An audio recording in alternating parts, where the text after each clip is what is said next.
빌립보에서의 사역이 시작이 됐습니다. 어제 말씀해 본 것처럼 빌립보에서의 사역의 시작은 기도였습니다. 바울 일행은 기도처를 찾다가 또한 루디아를 만났고요.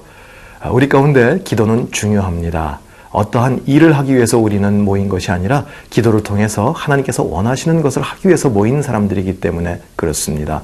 너무 일 자체에 많은 그런 비중을 두지 마시기를 바랍니다.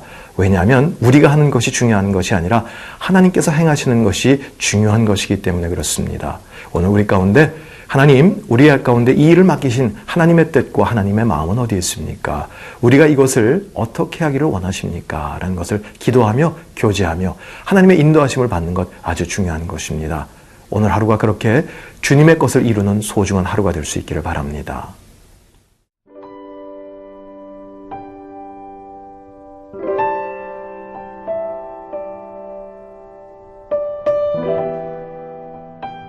사도행전 16장 16절에서 32절 말씀입니다. 우리가 기도하는 곳에 가다가 점치는 귀신 들린 여종 하나를 만나니 점으로 그 주인들에게 큰 이익을 주는 자라. 그가 바울과 우리를 따라와 소리질러 이르되 이 사람들은 지극히 높은 하나님의 종으로서 구원의 길을 너희에게 전하는 자라 하며 이같이 여러 날을 하는지라. 바울이 심히 괴로워하여 돌이켜 그 귀신에게 이르되 예수 그리스도의 이름으로 내가 네게 명하노니 그에게서 나오라 하니 귀신이 즉시 나오니라. 여종의 주인들은 자기 수익의 소망이 끊어진 것을 보고 바울과 실라를 붙잡아 장터로 관리들에게 끌어갔다가 상관들 앞에 데리고 가서 말하되 이 사람들이 유대인인데 우리 성을 심히 요란하게 하여 로마 사람인 우리가 받지도 못하고 행하지도 못할 풍속을 전한다 하거늘 무리가 일제히 일어나 고발하니 상관들이 옷을 찢어 벗기고 매로 치라 하여 많이 친 후에 옥에 가두고 간수에게 명하여 든든히 지키라 하니 그가 이러한 명령을 받아 그들을 깊은 옥에 가두고 그 발을 착고에 든든히 채웠더니 한밤중에 바울과 실라가 기도하고 하나님을 찬송하며 죄수들이 듣더라.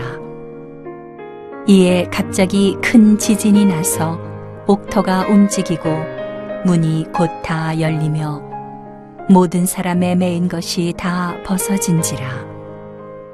간수가 자다가 깨어 옥문들이 열린 것을 보고 죄수들이 도망한 줄 생각하고 칼을 빼어 자결하려 하거늘 바울이 크게 소리질러 이르되 내 몸을 상하지 말라.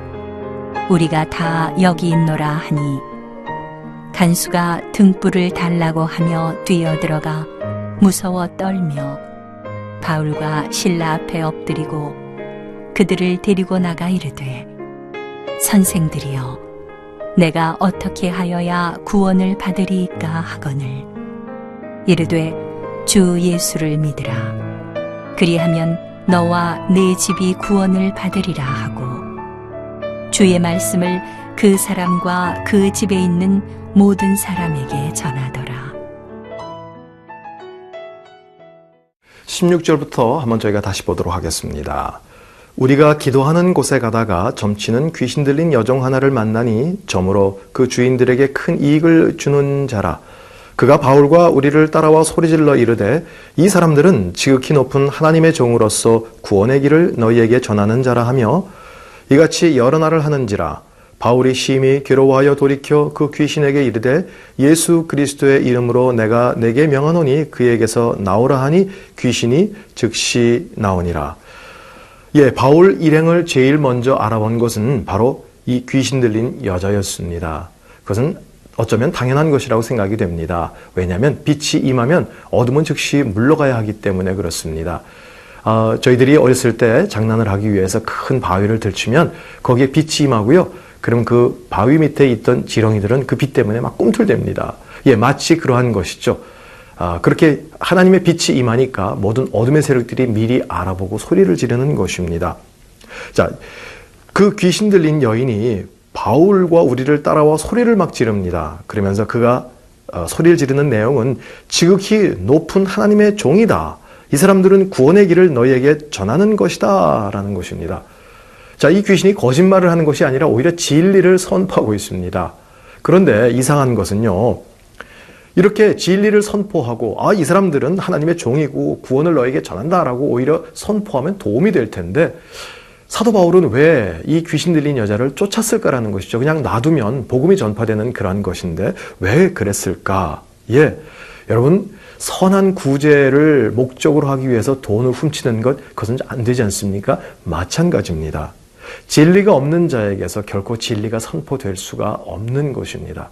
여러분, 어떤 겉의 모양만 복음을 선포한다고 해서 그 복음이 능력 있는 것이 아니라는 것을 알 수 있습니다.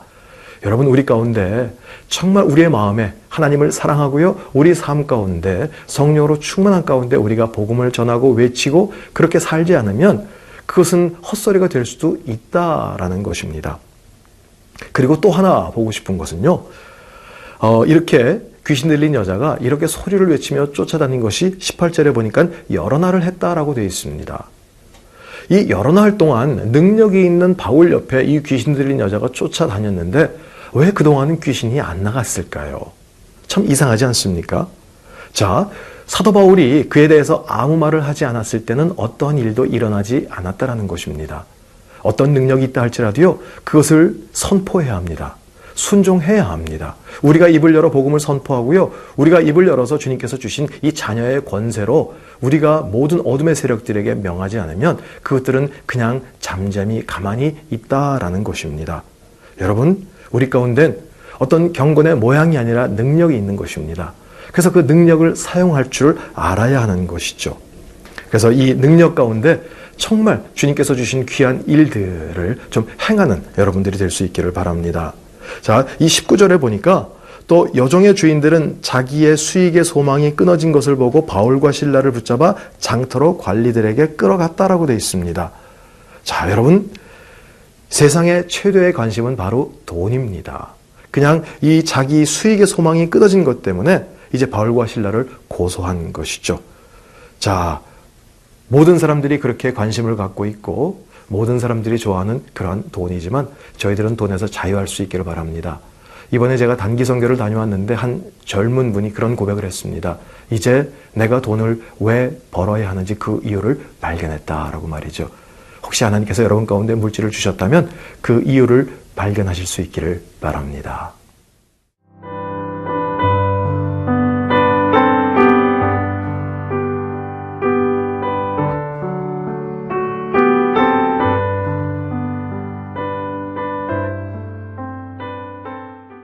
(20절과 21절) 말씀 보겠습니다.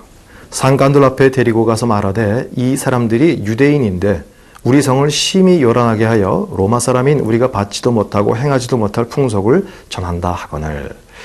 당시에는 빌립보뿐만 아니라 그 주변의 지역 모두가 다 로마의 식민지였습니다. 그리고 로마는요, 그 지역들의 반란에 대해서 항상 신경을 쓰고 있었고요. 그리고 유대인들은 항상 이 반란을 일으킬 소지가 많은 민족이었습니다. 그래서 유대인들에 대한 경계가 굉장히 심했죠. 이 사람들은요, 지금 이 모든 자기의 소득의 소망이 끊어졌다. 그러니까 돈을 벌지 못하는 그러한 이유가 실질적인 이유임에도 불구하고 어떤 정치적인 이유로 이 바울과 실라를 고소하는 것을 볼 수 있습니다. 이 사람들은 유대인들이다라는 것, 바로 이런 것을 보여주고 있죠. 예, 세상은 항상 그렇습니다. 굉장히 어떤 사회적인 이슈, 정치적인 이슈를 가지고 앞에 나가지만 그 뒤에는 항상 자기의 이익, 즉 돈이 목적이 되어 있는 경우가 얼마나 많은지 모르겠습니다. 자, 22절도 계속 보겠습니다.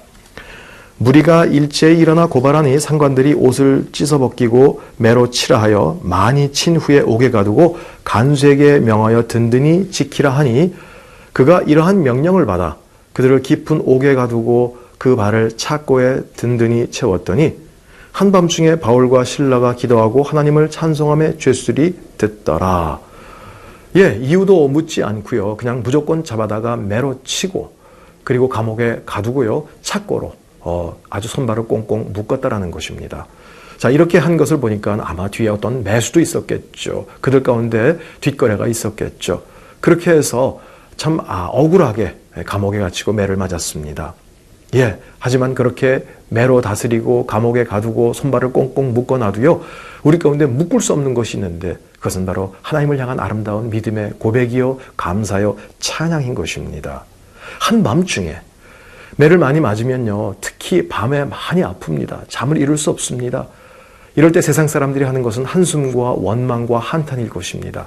그런데 하나님의 사람들은 오늘 그 밤중에 그 고통 가운데 일어나서 하나님께 기도하고 찬송했습니다. 그리고 죄수들이 들었다라는 것입니다. 하나님의 사람들의 선택은 바로 감사와 찬양입니다. 이 찬양은 어떤 상황에서도 나를 지키고 인도하시는 하나님이 계시다라는 그러한 믿음의 고백인 것입니다. 여러분, 이 하나님은 바울과 실라만의 하나님이 아니라 바로 저와 여러분의 하나님이십니다. 자, 그렇게 기도하고 찬양했을 때 어떤 일이 일어났습니까? 26절입니다. 이에 갑자기 큰 지진이 나서 옥토가 움직이고 문이 곧 다 열리며 모든 사람들의 매인 것이 다 벗어진지라. 이 세상의 지진은 어떻습니까? 사람이 다칩니다. 건물이 무너지고요. 생명을 앗아가는 그런 지진입니다. 하지만 영적인 지진은 모든 것을 회복시키고 살리는 그러한 지진입니다. 저는 오늘 우리 가운데 이런 영적인 지진이 있기를 바랍니다. 그래서 우리 가운데 매어있던 것, 우리를 꽁꽁 묶어서 꼼짝달싹 못하게 하던 모든 것들이 완전히 벗어지고 그 문이 열리는 그런 놀라운 일들이 있기를 바랍니다. 또 27절 32절 계속 보겠습니다. 간수가 자다가 깨어 옥문들이 열린 것을 보고 죄수들이 도망한 줄 알고 생각하고 칼을 빼어 자결하려 하거늘 바울이 크게 소리질러 이르되 내 몸을 상하지 말라 우리가 다 여기 있다 하니 간수가 등불을 달라고 하며 뛰어들어가 무서워 떨며 바울과 실라 앞에 엎드리고 그들을 데리고 나가 이르되 선생들이여 내가 어떻게 하여야 구원을 받으리이까 하거늘 이르되 주 예수를 믿으라 그리하면 너와 내 집이 구원을 받으리라 하고 주의 말씀을 그 사람과 그 집에 있는 모든 사람에게 전하더라. 네, 간수가 제일 놀랐을 것입니다. 아니 이렇게 옥문이 열리고 죄수들이 풀려났으니 모든 책임이 자기에게 있을 텐데요. 그때 죄수는요 참 이상한 얘기합니다. 그들 발 앞에 엎드려서요. 왜 도망갑니까? 이게 어찌된 일입니까? 이렇게 얘기해야 되는데 내가 어떻게 하여야 구원을 얻으리까? 이것은 분명히 성령님이 인도하신 것입니다. 그때 그에게 긴 얘기하지 않습니다. 한마디로 주 예수를 믿으라 라는 정말 가장 중요한 말씀을 우리 가운데 주고 계십니다. 주 예수를 믿으라. 이 옥중 탈출 사건은요, 세상적인 사건이 아니라 영적인 전혀 차원이 다른 그런 사건으로 진행이 되고 있습니다. 여러분, 오늘 우리 가운데 이러한 영적 지진은요, 그냥 세속적인 사건과 나를 힘들게 하는 그런 고통의 사건들이 새로운 차원의 영적인 사건으로 변하게 할 것입니다. 여러분, 계속 찬양과 기도를 멈추지 마십시오. 하나님께서 역사하실 것입니다. 기도하겠습니다. 하나님, 한숨이 나오고 그리고 원망이 나오는 그 시간에 하나님 우리가 찬양을 하기로 결정합니다. 감사드리기로 기도하기로 결정합니다. 그렇게 할 때 하나님 세상의 모든 답답한 사건들이 하나님의 영적인 사건, 새로운 차원의 사건으로 변화될 줄로 믿습니다. 그러한 하나님의 역사하심을 경험하는 저희가 될 수 있도록 하나님 동행하여 주시옵소서. 예수 그리스도 이름으로 기도합니다. 아멘.